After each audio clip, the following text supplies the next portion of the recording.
जय श्री कृष्णा सर।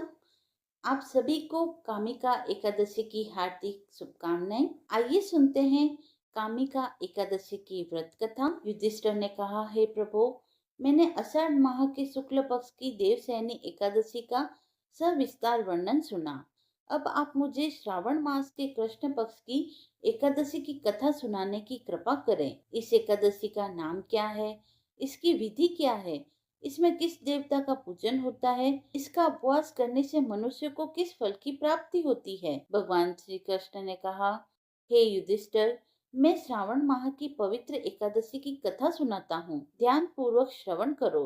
एक बार इस एकादशी की पावन कथा को ब्रह्मा जी ने लोकहित के लिए नारद जी को कहा था। एक समय नारद जी ने कहा, हे पितामह, आज मेरी श्रावण के कृष्ण पक्ष की एकादशी की कथा सुनने की इच्छा है, अतः आप इस एकादशी की व्रत कथा विधान सहित सुनाइए। नारद जी की इच्छा को सुन पितामह ने कहा, हे नारद जी, आपने बहुत ही सुंदर प्रस्ताव किया है।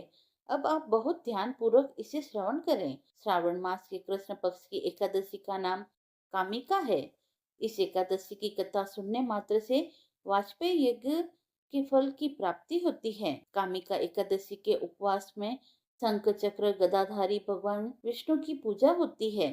जो मनुष्य इस एकादशी को धूप दीप नैवेद्य आदि से भगवान विष्णु की पूजा करता है, उसे गंगा स्नान के फल से भी उत्तम फल प्राप्त होता है। सूर्य ग्रहण और चंद्र ग्रहण में केदार और कुरुक्षेत्र में स्नान करने से जिस पुण्य की प्राप्ति होती है, वह पुण्य कामिका एकादशी के दिन भगवान विष्णु की भक्ति पूर्वक पूजा करने से प्राप्त हो जाता है। भगवान विष्णु की श्रावण माह में भक्ति पूर्वक पूजा करने का फल समुद्र तथा वन सहित पृथ्वी दान करने के फल से भी ज्यादा होता है। व्यतिपात में गंडकी नदी में स्नान करने से जो फल प्राप्त होता है, वह फल भगवान की पूजा करने से ही मिल जाता है। संसार में भगवान की पूजा का फल सबसे ज्यादा है, अतः भक्ति पूर्वक भगवान की पूजा न बन सके तो श्रावण मास में कृष्ण पक्ष की कामिका एकादशी का उपवास करना चाहिए। आभूषणों से युक्त बछड़ा सहित गौ का दान करना चाहिए, और ऐसा करने से जो फल प्राप्त होता है, वह फल कामिका एकादशी के उपवास मात्र से ही प्राप्त हो जाता है। जो उत्तम द्विज श्रावण माह में कृष्ण पक्ष की कामिका एकादशी का उपवास करता है तथा भगवान विष्णु की पूजा करता है, उनसे सभी देव नाग किन्नर पितर आदि की पूजा हो जाती है। इसलिए पाप से डरने वाले व्यक्ति को विधि विधान सहित इस उपवास को करना चाहिए। संसार सागर तथा पापों में फंसे हुए मनुष्य को इनसे मुक्ति के लिए कामिका एकादशी का व्रत करना चाहिए। कामिका एकादशी के उपवास से भी पाप नष्ट हो जाते हैं। संसार में इससे अधिक पापों को नष्ट करने वाला कोई और उपाय नहीं है। हे नारद जी, स्वयं भगवान ने अपने मुख से कहा है कि मनुष्य को आध्यात्म विद्या से जो फल प्राप्त होता है, उससे अधिक फल कामिका एकादशी का व्रत करने से मिल जाता है। इस उपवास के करने से मनुष्य को न यमराज के दर्शन होते हैं और न ही नरक के कष्टों को भोगना पड़ता है। इस उपवास के प्रभाव से वह स्वर्ग का अधिकारी बन जाता है। जो मनुष्य इस दिन तुलसी दल से भक्ति पूर्वक भगवान विष्णु का पूजन करते हैं, वे इस संसार सागर में रहते हुए भी इस संसार से अलग होते हैं। जिस प्रकार कमल पुष्प जल में रहता हुआ भी जल से अलग रहता है, तुलसी दल से भगवान श्री हरि का पूजन करने का फल एक बार स्वर्ण और 4 बार चांदी के दान के फल के बराबर है।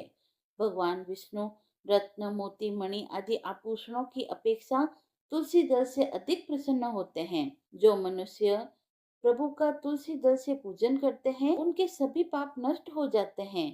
हे नारद जी, मैं भगवान की अति प्रिय श्री तुलसी जी को प्रणाम करता हूँ।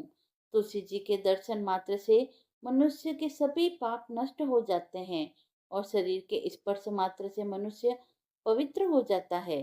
तुलसी जी को जल से स्नान कराने से मनुष्य की सभी यम यातनाएं नष्ट हो जाती है। जो मनुष्य तुलसी जी को भक्ति पूर्वक भगवान के श्री चरणों में अर्पित करता है, उसे मुक्ति मिलती है। इस कामिका एकादशी की रात्रि को जो मनुष्य जागरण करते हैं और दीपदान करते हैं, उनके पुण्यों को लिखने में चित्रगुप्त जी भी असमर्थ हैं। एकादशी के दिन जो मनुष्य भगवान के सामने दीपक जलाते हैं, उनके पितर स्वर्ग लोक में अमृत का पान करते हैं। भगवान के सामने जो मनुष्य घी या तेल के दीपक जलाते हैं, उनको सूर्य लोक में भी सहस्त्रों दीपों का प्रकाश मिलता है। कामिका एकादशी का व्रत प्रत्येक मनुष्य को करना चाहिए। इस व्रत के करने से ब्रह्म रक्त बहाव आदि के सभी पाप नष्ट हो जाते हैं और यह लोक में सुख भोग कर प्राणी अंत में विष्णु लोक को जाता है। इस कामिका एकादशी के महात्म्य के श्रवण व पठन से मनुष्य स्वर्ग लोक को प्राप्त करता है। कथा समाप्त हुई। यदि आपको कथा पसंद आई हो तो आप मेरे चैनल को लाइक शेयर एंड सब्सक्राइब करें। धन्यवाद।